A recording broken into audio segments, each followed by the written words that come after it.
Our first movie is named Coneheads, and this is one of the more notable non-events of the summer, a feature-length comedy based on the old Saturday Night Live sketches that were just fine when they were short enough that they didn't outwear their welcome.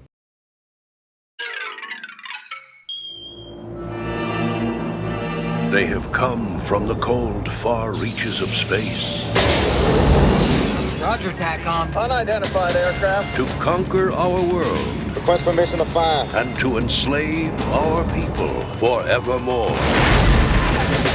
He's disappeared. That is, until the Balthark hit the spinning Crinor. Greetings. I seek a techno-industrial complex where I might obtain 2 or 3 semnuts of platinum paste. This time of night, huh? In 1993, Paramount Pictures released Coneheads, a movie based on the Saturday Night Live skit 15 years before. The film, directed by Steve Barron, starred Dan Aykroyd and Jane Curtin as the loving merry alien couple. Although based on the Saturday Night Live skit, the story in the film is loosely based on the 1983 Coneheads cartoon. Connie, your cone. Unacceptable. Unacceptable. But Dad, my date is taking me to a rock concert. Date. Date. The oblong edible fruit of a tree indigenous to subtropical regions of this planet. Wrong, Mom.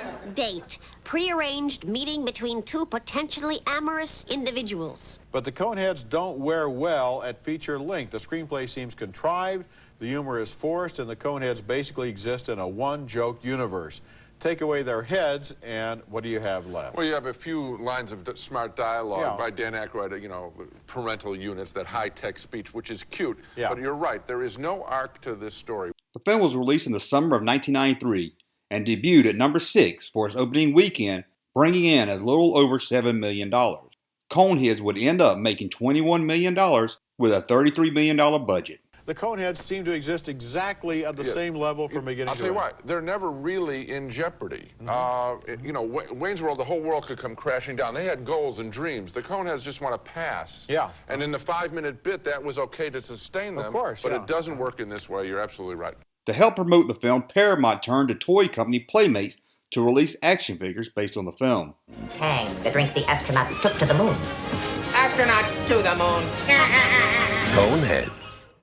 The toy company Playmates was having massive success with other toy lines such as Teenage Mutant Ninja Turtles and Star Trek. Playmates only released action figures from the film. There were no playsets or accessories.